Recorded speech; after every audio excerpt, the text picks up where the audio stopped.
ready for a little bit of spice in your life today because I am filming the worst products of 2023 so far. So if you don't watch my short form content, basically every single month I post worst makeup I tried this month, and I collect a few products that I just did not like and did not work out for me. But this is on a whole new level, this video right here, because you know what? In my worst products of every month, I post products that didn't work for me, but I give an explanation because I do feel like there is a saving grace to some of those products where they might not have worked for me, but I could see somebody else liking them, or there's a way to finesse them to make them look good. With these products, there's not. I just don't really see these products working for anybody, to be honest, and would I recommend these to my worst enemy? I would.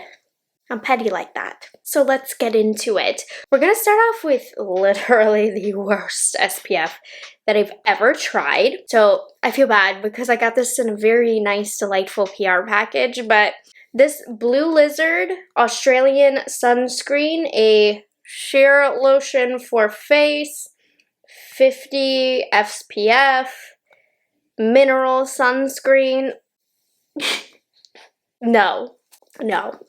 It leaves a little blue tint behind on my skin, and I have to use this minimally, which defeats the purpose, right? And the reason I need to use it minimally, you can see, look at that, is because it makes me look super oily and white as a ghost. My sweet husband, I told him to put this on his face, and you know men, they have no idea of how much to put, so he globbed this all over his face. He looked like a pale, sweaty ghost. It was quite funny, and his face literally looked white, almost blue. So I went more minimally today, but I don't know if you can see, it has a oily looking glow to it on the skin that looks really heavy, and it's quite sticky, so my fingers feel disgusting. There is just so much better SPFs out on the market that are a more pleasant experience to apply. Everything about this is just miserable. I was going to not even put it on in today's video, but we gotta get the full effect, you know? I'm like really working it in. My hands are sticky, and I have a new skin tone now, so don't recommend this SPF. I really have a vendetta against it. I have two true makeup primers, which I'm scared to use on my face because there's going to be a reaction with the products that I put on top, but I'll do it for the vid. The point is not to make this look good, though I'm gonna try. I'm gonna pair it with products that I do like.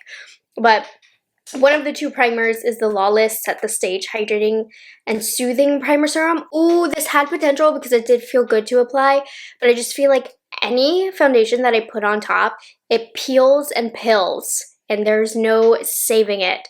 So I'm going to put this on half of my face. Wishing me luck. To be honest, I don't even know why I'm applying these products in this video, because I specifically chose products that were makeup ruiners. So this one, every time I've used it, I've had to take my makeup off because my base was ruined. So I'm just going to put it here. It feels good. On first initial impressions of application, I was like, wow, I love the way this feels. No. She'll pull your makeup right off. And same thing goes for this product, which I am going to give like slight benefit of the doubt to. This is a Peter Thomas Roth Instant Firm X No Filter Primer.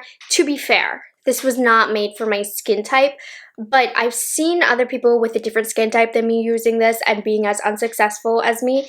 This should not be put as like, should not be advertised as a primer, right? So the dealio with this, if you've seen the amazing transformations that this line gives, is it kind of temporarily sucks in loose skin and tightens everything, and I can feel it tightening my face. Now I know I don't need that, but I got it in PR. I just wanted to try it, and I thought it could be something neat for clients or something like that.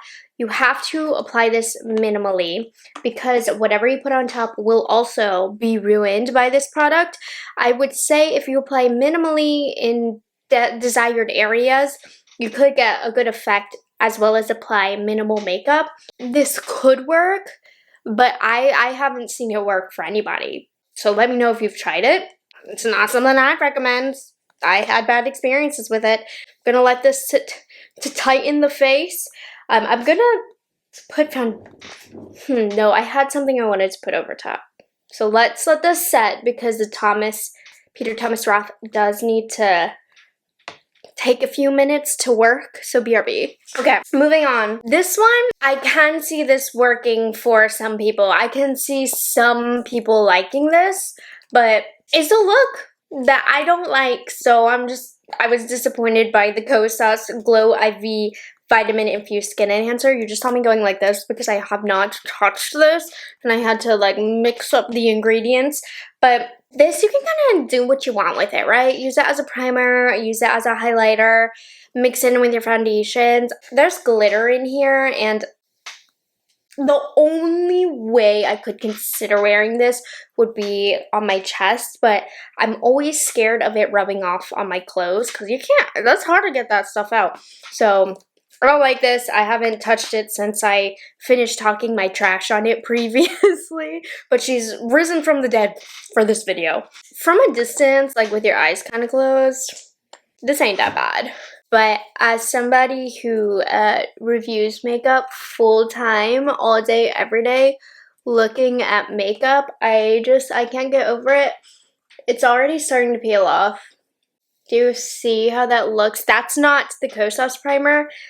That's the Lawless and the Peter Thomas Roth already disagreeing with having products on top of them. Look, do you see why I didn't want to apply these?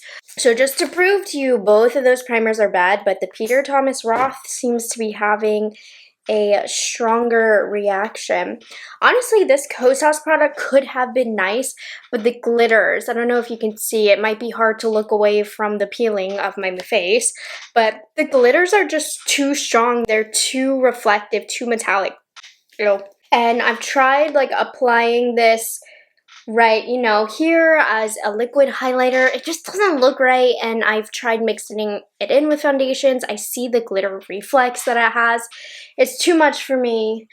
Do I dare continue to put foundation on top of this wreck of a base, or do I just take it all off? We're gonna attempt some foundation and concealer.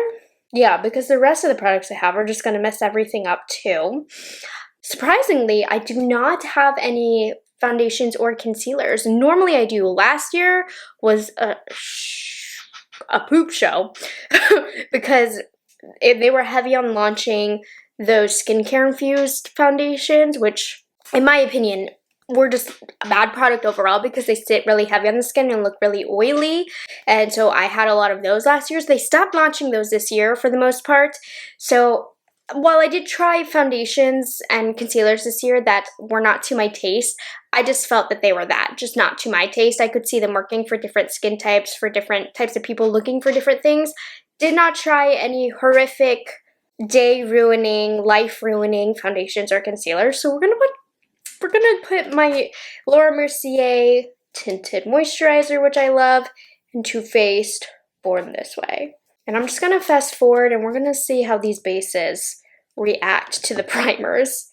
You can't win them all, but I'm proud I tried. I'm glad we had a dialogue. It's good to shape the mind. Speeding up the pace, turning up the heat. Where I need to be for the first time. I'm taking risks, I'm casting off without a lifeline. Break away, forget your sober case. Stop dwelling. Okay, so what you're gonna do is you're not going to look too closely at the white pilling on my face. We're gonna ignore that because I just have more terrible products. Why would I redo it just to put more terrible products on my face? So these were just featured like a couple weeks ago on my worst of the most recent month. These are the Pixie On The Glow bronzers. These are not bronzers, they are makeup removers. And not only are they makeup removers, but they're not even bronze colors. Look at this warm glow shade. This is a peach blush. And I've had a lot of you who are very pale and thought that this would work for you tell me it also didn't work. And then we also have Rich Glow, which this one is the most accurate. I'm gonna show you really quickly the warm glow just so you can see. Now the best way to apply these to get the least amount of peeling is to go in with a brush and press it on, but that's not the point. That's not why we are here.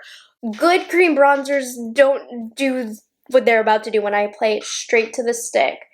It just, I chose this color specifically so you could see exactly how it literally removes the makeup. Hold on, lights down even more. Do you see how just swipes it all off? And this shade in particular just shows that off. To kind of save the day, going into this Morphe brush directly into the color that's not as horrific, try and press that back out. But you saw what I saw, right? So if I had a gun to my head and somebody was like, you better use this, this is how I would use it. Because you know what? It's not so bad when using this way. But I'm telling you, that's not the fun way to apply it, okay? Who doesn't like having a stick and just drawing that on? And good cream bronzers don't have that issue. And I do agree that generally speaking, no matter what cream bronzer you're using, this is the best way to apply. It gives the most natural effect. But I need to know that if I forgot a brush, it didn't matter. So, hate those. And then something that's like somewhat similar, these cream blushes are from Lottie London. They are the Sweet Blush, liquid blush. Pixie and Lottie London are two brands where like 80% of the products that I try from them are unsuccessful. I wanted these to work. I love a good cheap cream blush, but they just remove the makeup on the cheeks as well. Less bad than the Pixie, but let's put them on. We'll do the lighter color, which is, I don't know, don't care. It's not important, is it? Okay, so looks promising. I was really excited about this. I'm gonna try and give this like a fair chance. The makeup already looks bad. So this is the best way to apply this type of product. But I just feel like, first of all, okay, the color is okay. But if you look underneath, it just looks like the foundation has been moved. And this is the best way to apply it, mind you. But it just looks a little uneven. Today, though, is the best application I think I've seen of this, making a liar out of me. But I'm telling you, I've used this a lot of times to try and make this work. Because if you don't know, I have a thing where I just try to make products I hate work and really give them the benefit of the doubt. I've used this a lot. Honestly, it looks okay today, but can you see how it goes from blush, then it's patchy right here? That's what this blush does. It makes the coverage always look very uneven. There's always bare skin popping through. So that's a little example of what always happens 100% of the time, no matter what way I try to apply it with this product. Don't buy it. Don't. Now we have a setting powder.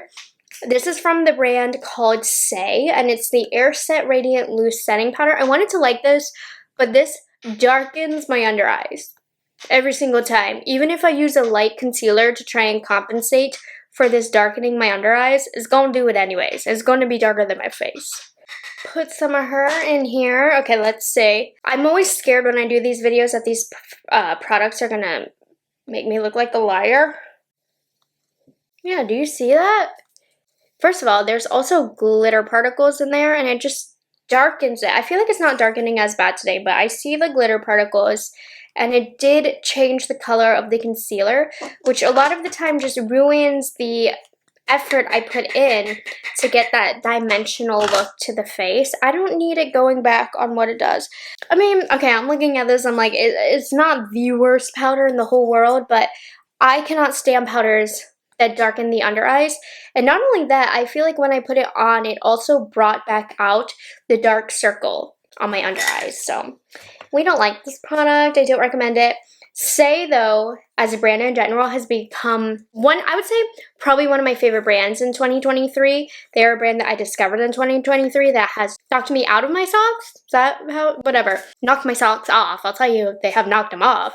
And yeah, this is not it. The rest is fine. Okay, and then lastly is this Lottie London Stay Matte AF setting spray. This is also a somewhat recent purchase, and you have to be careful with these matte setting sprays because sometimes I'll do this, but it doesn't matter how much I prep and shake. This leaves white dots all over my face when I set it. And I feel like it doesn't even mattify the face. I'm not going to use this. I don't want white dots all over my face for the rest of this video. But just know that it does it. You can see literally on the packaging, you see the white dots that it leaves behind. Not cute, not cute. It is literally a makeup ruiner.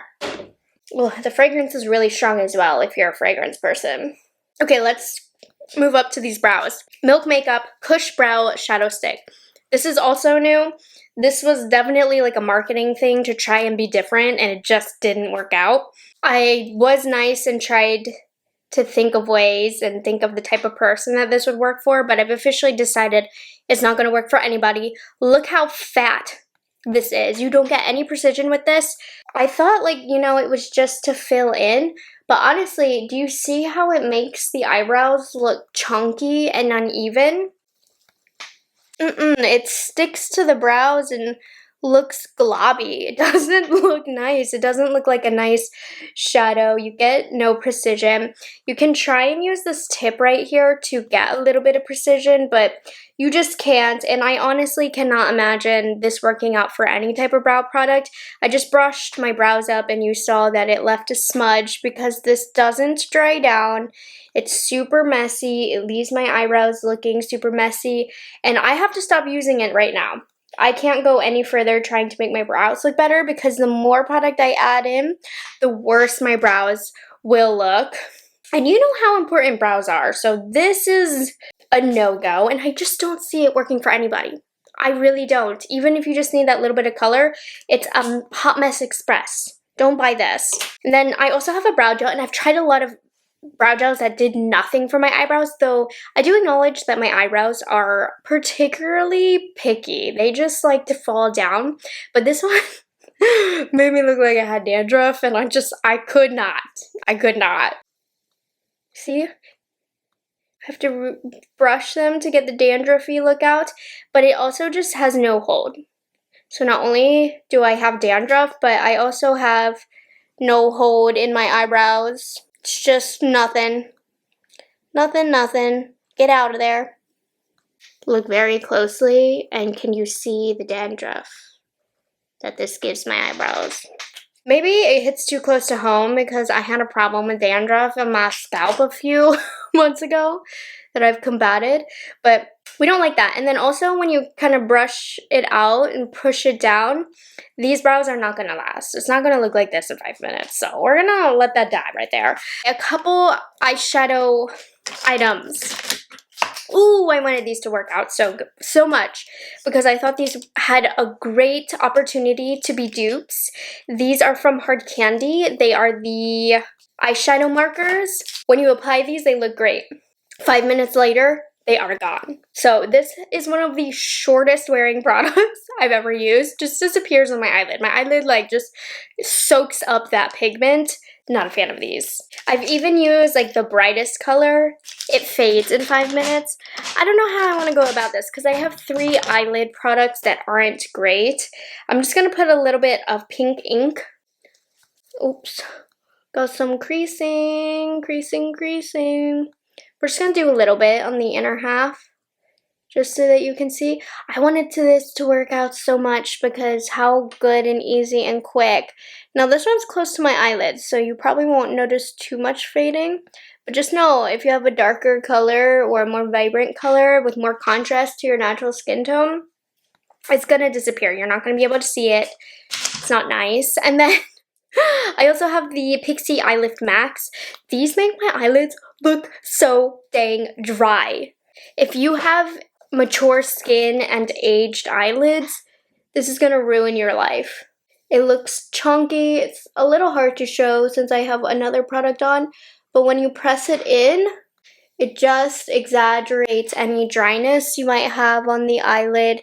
And if you have a little bit of leftover concealer, it makes it look patchy and dried up and just overall not nice. So we'll do that. I don't know, can you see how unflattering it looks on the eyelid? I feel like the camera isn't doing us justice today. I'm gonna put a little bit of the lighter one here. You can see a little better how that white one really got into the fine lines of my eyelid that aren't even really there. It exaggerates things that are like in the very earliest stages of aging. Do you just see how unflattering the texture is? We don't like that. Okay, then the last eyelid product is from Valentino Beauty, and I didn't really put too much products here that were like not worth the money, right? Just because it's super expensive and I don't think it was worth the money, I didn't put it in here. If it worked, it worked. This one does not work, and the price is super expensive, so that is just a double whammy. This is the Valentino Dream Dust glitter, which I super wanted to work because look at it. She's gorgeous, but she is craft glitter. These are such chunky craft glitters. I'm struggling because my nails are too long to fit in here, but take a look. It's just, she chunky. Look at that. Like craft glitter at a luxury price point. And as far as application goes, do you see how there's no base to it? It's just chunky glitter. I did apply this with a green base underneath. The glitter fell all over my face and separated on the eyelid. So it looked really nice when I first applied it with that green base. And then it got all separated here in the crease, all down my face. Waste of money. A bad mascara can be a life ruiner, especially with these two. Both of these I dislike for, they have a common interest here, they don't dry. I cannot stand mascaras that do not have a dry time. So the first one that I have is the Milani Highly Rated Lash Extensions. Listen, I am not working with much eyelashes, and this reduces my eyelash number to about 3. I would say of the two, this one is better. The key for this mascara is not to keep layering it on. If you add more than one quick coat, the lashes begin to clump up. It's a heavy formula, so my lashes point down. I didn't even bother curling my lashes because this would happen anyways. And the second you go, this was my mistake, but the second you go in for a second coat, the number of eyelashes is beginning to reduce. And then the worst part, right? It's so heavy, weighs down my lashes, but it doesn't dry down. So the smudging that happens with this, the transfer, insane. Super unflattering. Also the LYS Lash Confidence Mascara. Look at this wong. Look at this glumpy, brumpy wand. I feel bad. I really like LYS as a brand. I love how they keep their price point down. I love so many of their products. But this mascara ain't it. The wand is too big for my little lashes, which is a personal problem, but it's nice when they do fit. Can hardly get them on my lower lashes. This one is an even heavier formula than the Milani, and it also does not dry down. So if I put on falsies, the mascara gets all over. And it doesn't even build up to look nice. Again, struggling to get her down here. And then it also will just bring my lashes looking so droopy and sad. And it's best if I stop while I'm ahead. We're gonna let the mascaras do their thing. So you can see my lashes by the second are just getting sadder and sadder. Lip products. I did try some lip products that I did not like, but nothing that ruined my day. Except for these Makeup by Mario plumping lip colors. These separate like crazy. Now, the only way you can get these to not separate is to make sure your lips are bone dry. And who wants that feeling? I left my lips bone dry, but you'll see in my review, I also did a short form demo where you literally see this product separating on my lips. So if you want to see it, it's on my channel. But do you see? I have bone dry lips, but I feel like you can see it separating, slipping, and sliding and looking so uneven. There's ways that you can make this work and it's not as bad, but his brand comes out with such amazing things. It's like, what are you doing with this? It's just, they slip and slide everywhere. Super patchy. If you have a little bit of lip balm left over, it just separates completely. It's just an oddly terrible product from the brand. And it needed to be said. Okay guys, there we have it. Do I look pretty? How does the makeup look? Here's the dealio. I will not be wearing this makeup out. I will immediately post this video, be taking this off. I hope you guys enjoyed this video and found it helpful. If you disagree with anything that I put in this video, feel free to comment down below, share your skin type, experiences, any tips you might have. I'd love to hear it. But if you've also tried anything terrible in these last 6 months, comment down below, talk some trash. If you are in need of something light and happy and about good things, check out the best makeup of 2023, which I already have posted a couple weeks ago. If you missed it, I went on vacation unexpectedly, so there's a little bit more separation between the two videos than I wanted, but I had to wait till I was feeling saucy to do this video. So I hope you guys enjoyed it and found it helpful, and I will catch you guys in the next one. Bye guys, have a good one.